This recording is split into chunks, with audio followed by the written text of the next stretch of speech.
tujuan utama tadi itu membantu langsung para korban dari musibah bencana yang disebabkan oleh alam, oleh manusia, antara lain perang atau oleh penyakit atau lain-lainnya. Dan juga untuk membangun sebuah budaya alternatif di mana diupayakan supaya manusia semakin mampu mandiri. Mereka yang tidak mampu mandiri dibantu untuk mampu mandiri. Tetapi juga supaya iman ke dalam kita, diri kita sendiri diperkuat.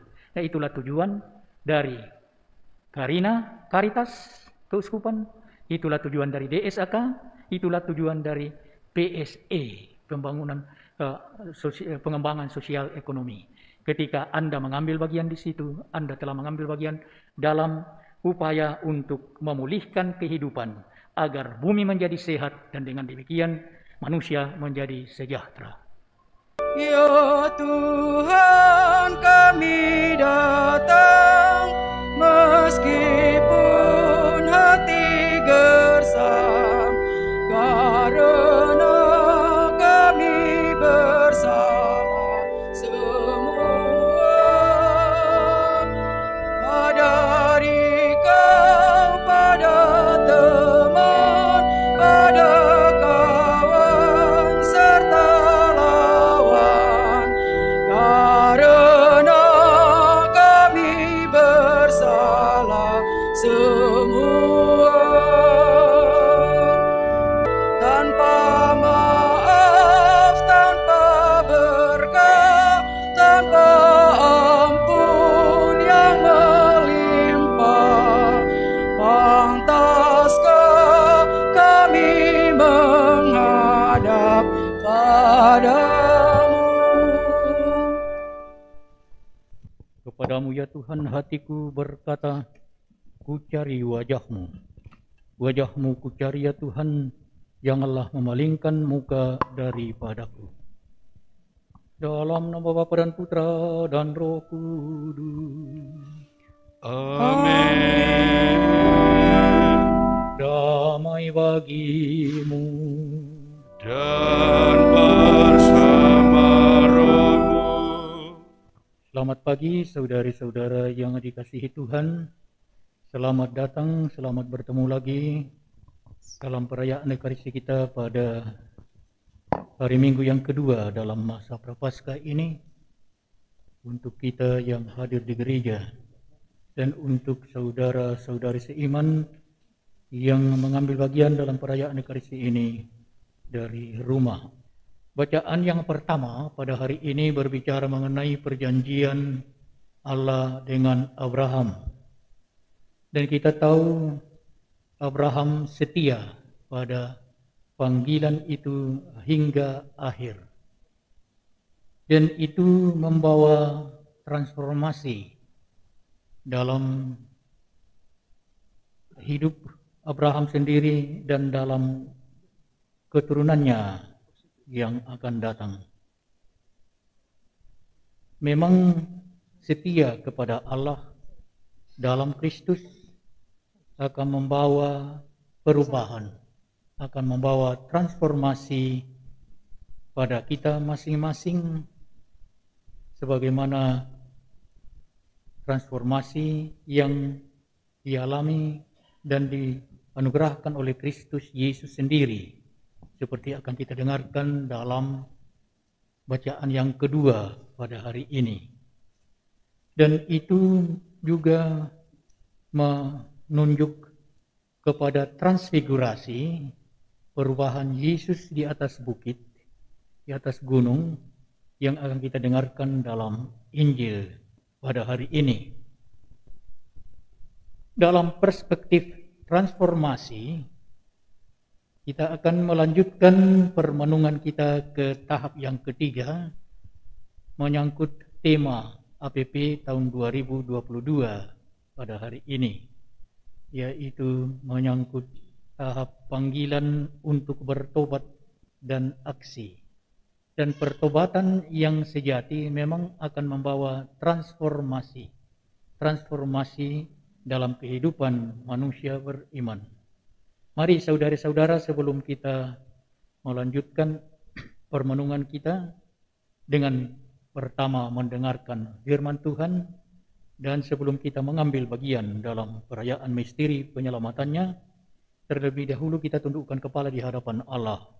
Kemudian dengan penuh sesal di hati kita mohon ampun kepadanya atas segala dosa dan kesalahan kita. Dan moga-moga dengan demikian Tuhan memperkenankan kita secara layak mengambil bagian dalam perayaan misteri penyelamatannya ini. Tuhan adalah terang dan keselamatanku. Tuhan adalah terang dan keselamatanku. Tuhan adalah terang dan keselamatanku. Kepada siapakah aku harus takut? Tuhan adalah benteng hidupku. Terhadap siapakah aku harus gentar? Tuhan adalah terang dan keselamatanku. Dengarlah ya Tuhan seruan yang ku sampaikan.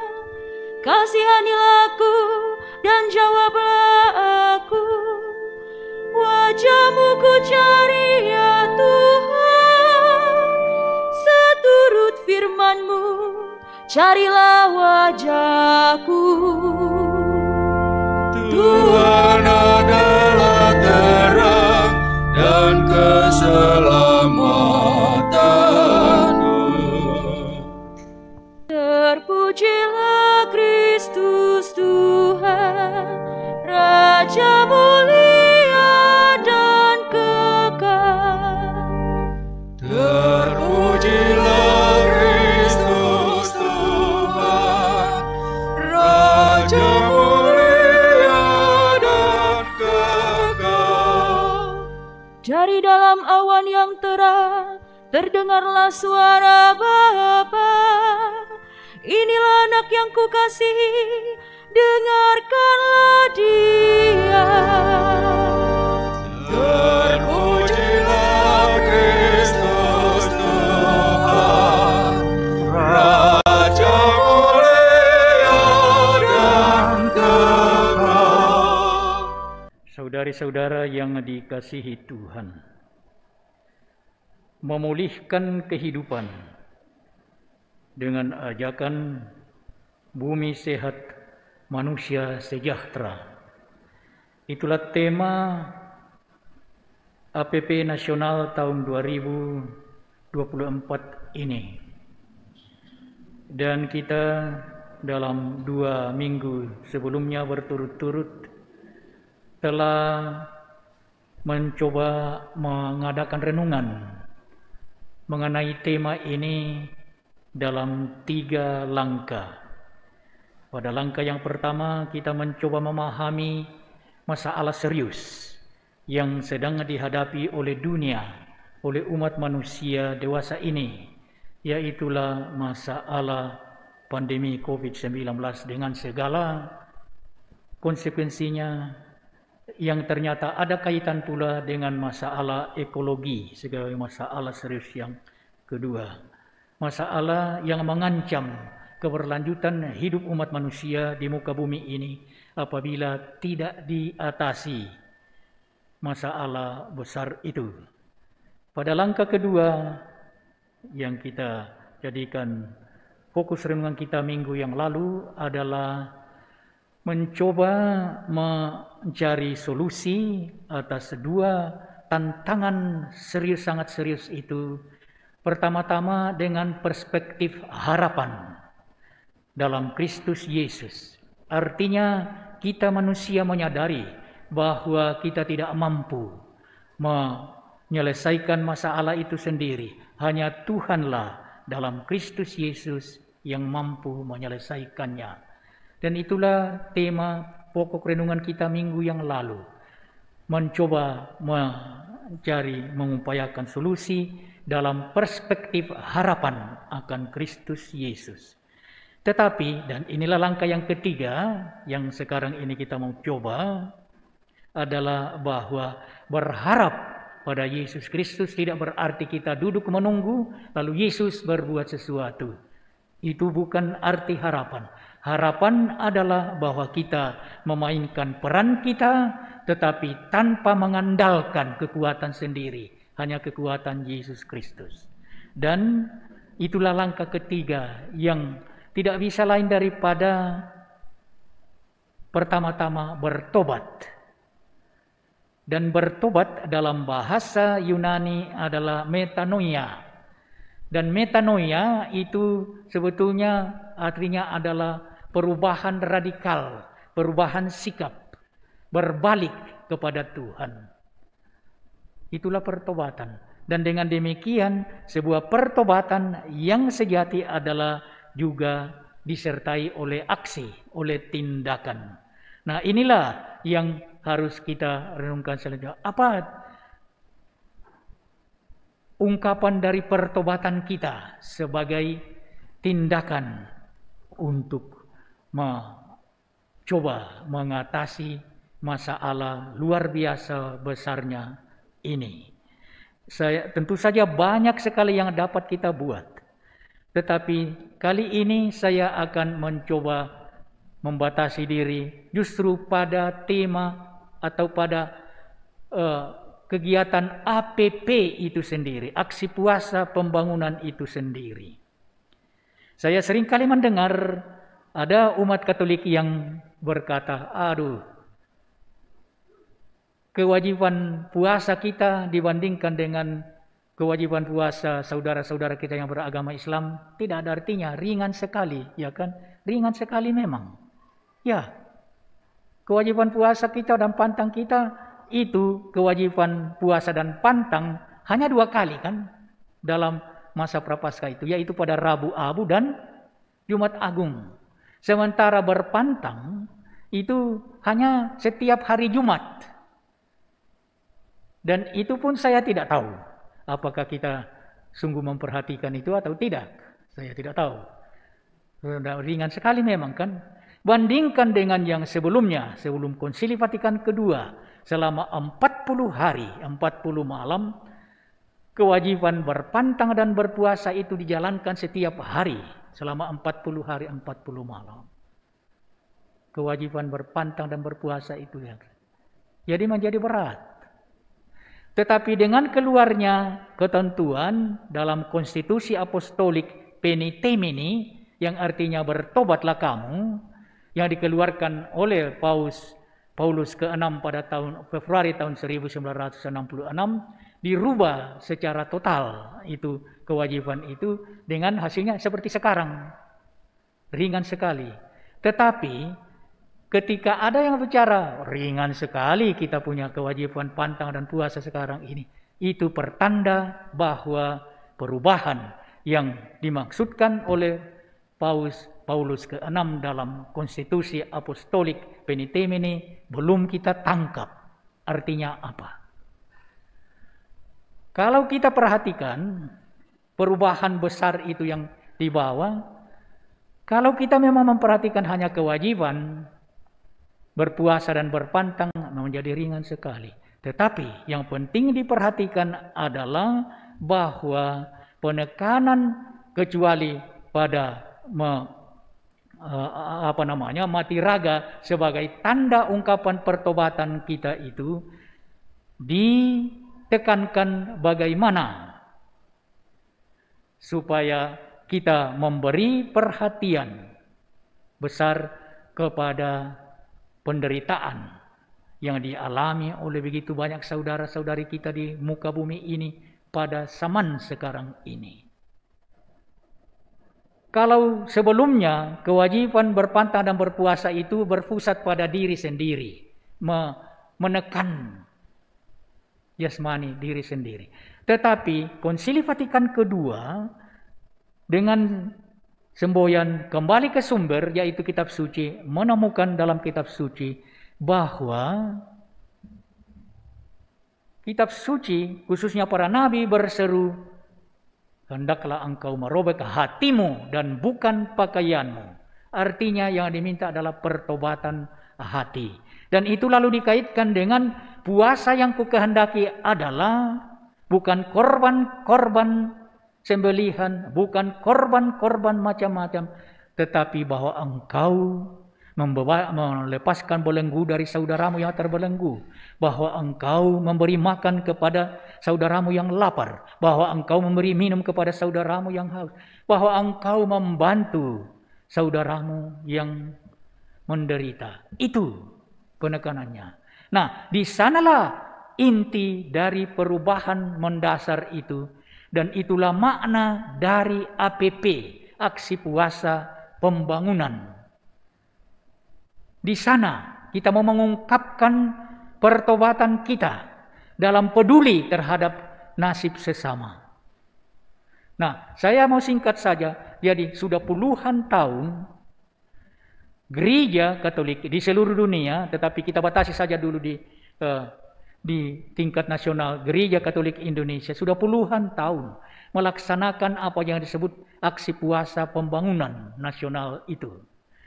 Dan penekanannya, kecuali kewajiban pantang dan puasa itu, penekanannya adalah supaya kita memberi perhatian kepada aksi permenungan.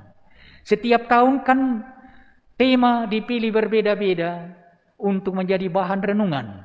Sehingga penekanannya itu adalah perubahan hati, perubahan sikap. Jadi pembentukan spiritualitas, sikap. Bukan pertama-tama pada penyiksaan diri.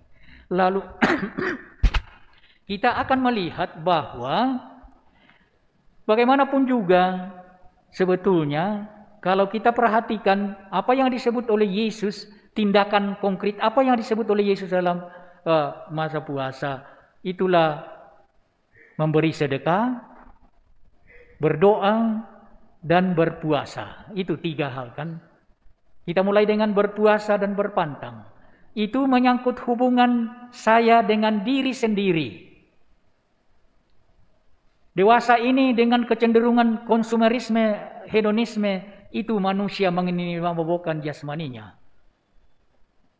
Dengan berpuasa seperti itu, saya mencoba menekan hal itu. Jadi hubungan dengan Tuhan, lalu dengan itu lewat doa. Lalu ketiga itu hubungan dengan sesama, itulah amal bakti.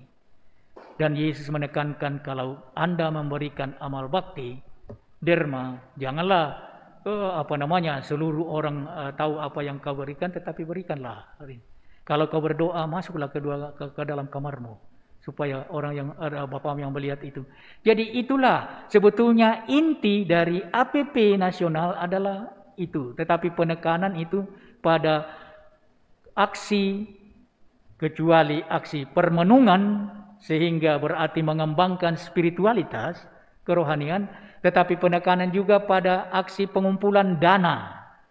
Hendaklah setiap dalam masa prapaskah kita mengumpulkan dana yang dihasilkan dari keaktifan berpantang, berhemat, berpuasa, dan itu kita serahkan. Nah, apa yang terjadi dengan itu? Hasil aksi puasa pembangunan itu dikumpulkan. Lalu di setiap keuskupan dikirim ke keuskupan. Di keuskupan itu 70% dari aksi puasa pembangunan itu tinggal di keuskupan bersangkutan dan dikelola oleh badan tertentu dalam keuskupan bersangkutan. Di keuskupan kita dikelola oleh panitia atau komisi pembangunan aksi puasa pembangunan APP, komisi APP. 30% dari seluruh keuskupan di Indonesia dikirim ke KWI, dan di KWI itu 30% itu dibagi begini. 5% diserahkan kepada Karina. Karina itu adalah Karitas Indonesia, itu Yayasan Karitas Indonesia, yang bersemboyan bela rasa kita. Itu 15% diserahkan kepada DSAK, Dana Solidaritas Antar Keuskupan, dan itu dimaksudkan untuk membantu supaya ada pengembangan sarana prasarana di dalam peribadatan, di dalam hubungan dengan Tuhan, doa. Kalau Karina itu adalah bela rasa kita, itu kemanusiaan. 80% dari 30% itu dikelola oleh PSE KWI. Nah, mari kita lihat. Karina adalah yayasan pada tingkat konferensi wali gereja, tingkat nasional. Di tingkat gereja semesta ada Caritas Internationalis, Caritas Internasional. Itu. Apa itu Caritas Internationalis? Adalah badan yayasan yang siap untuk melaksanakan bela rasa ketika terjadi musibah alam, musibah yang disebabkan oleh manusia atau musibah penyakit. Ketika itu digunakan itu untuk saudara-saudara kita yang sungguh membutuhkan. Untuk DSAK itu lebih untuk menekan, untuk membangun kekuatan iman ke dalam gereja sendiri, sarana prasarana dalam peribadatan. Jadi hubungan dengan Tuhan, doa. Yang ketiga itu yang dikelola oleh PSE KWI 80% itulah makna dari P kedua dari APP, aksi puasa pembangunan. Jadi intinya adalah pembangunan. Maksudnya apa? Prinsipnya adalah dalam bahasa Jerman, Hilfe zur Selbsthilfe. Menolong orang agar kemudian orang itu dapat menolong dirinya sendiri. Nah, karena itulah dikatakan kalau orang butuh nasi, butuh makan, jangan langsung beri dia makan. Beri dia pacul supaya dia bisa menghasilkan makanan, beras. Karena kalau beri dia nasi, besok datang lagi, terus-menerus akan tergantung. Kalau dia butuh ikan, jangan langsung beri ikan, berilah dia kail supaya dia produksi sendiri. Artinya apa? Memberdayakan manusia agar akhirnya dia bisa membantu dirinya sendiri. Nah, itulah aksi puasa yang kita buat dengan mengumpulkan dana. Tujuannya untuk 3 hal itu. Memang kalau orang kena musibah seperti misalnya gempa bumi dahsyat di Donggala, Palu, atau banjir bandang di Masamba Juli 2000 atau gempa bumi di Majene Mamuju Januari 2021 atau juga pandemi Covid, orang-orang itu jangan katakan ya kita berikan dia pacul supaya mereka sudah lapar dan tidak bisa, jadi langsung harus memberikan ini dalam bela rasa. Itulah tujuan dari Karina yang pada tingkat keuskupan ada pula. Pada tingkat keuskupan. Untuk keuskupan kita, Keuskupan Agung Makassar, namanya Camar. Camar itu singkatan dari Caritas Makassar. Dan pelajarilah apa yang dibuat oleh Caritas Makassar, khususnya oleh orang-orang muda dan ini yang sudah terampil di dalam hal itu. Apa yang mereka buat pada gempa dahsyat di Palu, Donggala, Sigi. Apa yang mereka buat di Masamba. Apa yang mereka buat dengan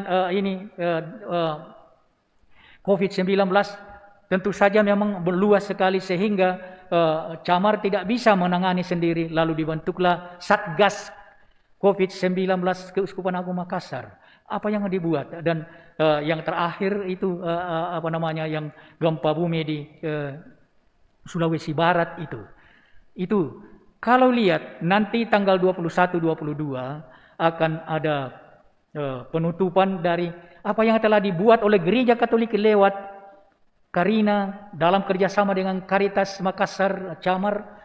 Apa yang mereka telah dibuat, memberi bantuan langsung berupa makanan, minuman, berupa lalu juga membangun rumah dan menyertai mereka supaya mereka dapat mengatasi pengalaman traumatis.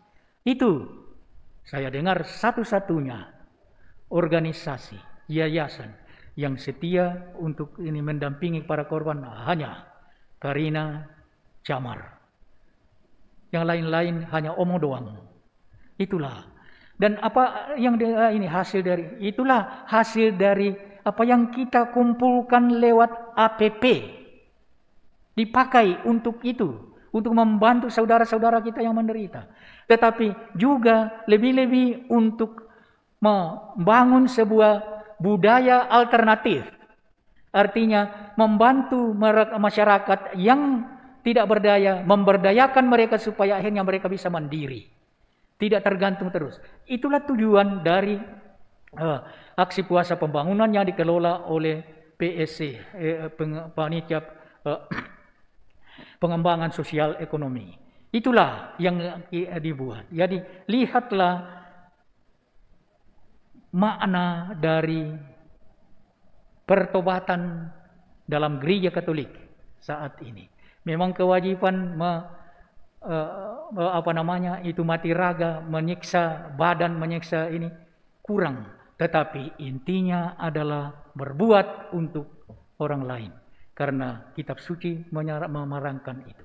Oleh karena itu saudara-saudara, ketika kita mengambil bagian di dalam aksi puasa pembangunan dengan ikut serta di dalam kegiatan permenungan yang saya kira berlangsung 5 kali sepanjang masa prapaskah itu ya, dalam 6 kelompok permenungan. Kelompok pertama itu kelas 1 sampai 3 SD, kelompok kedua itu kelas 4 sampai 6 SD, kelompok ketiga itu tingkat SMP, kelompok keempat itu tingkat SMA, SMK, kelompok kelima itu mahasiswa, kelompok keenam itu kelompok umum dewasa.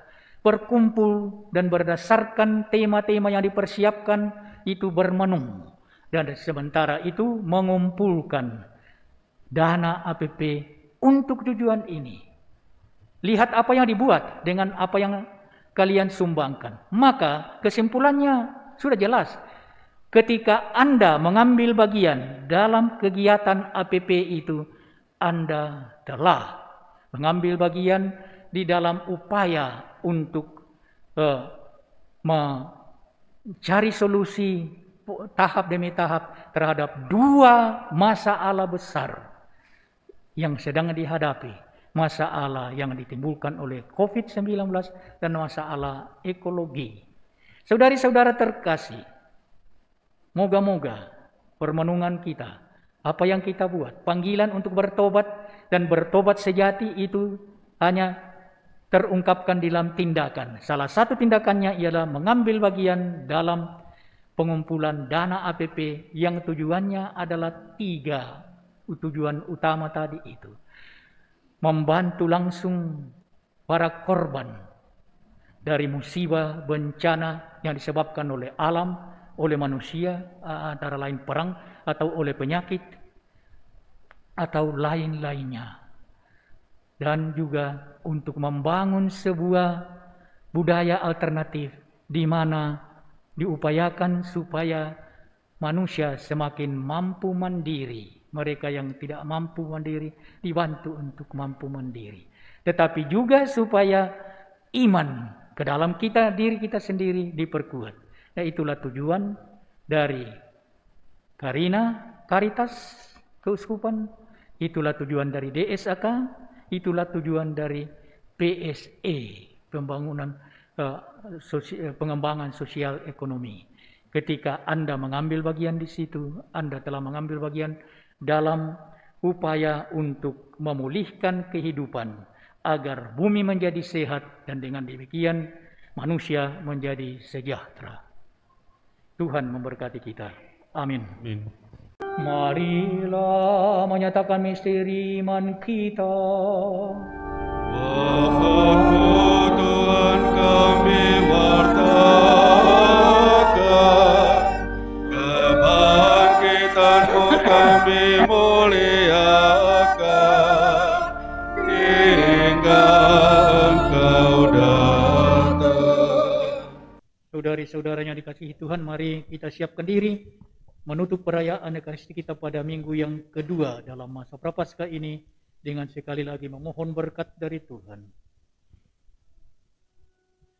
Tuhan bersamamu.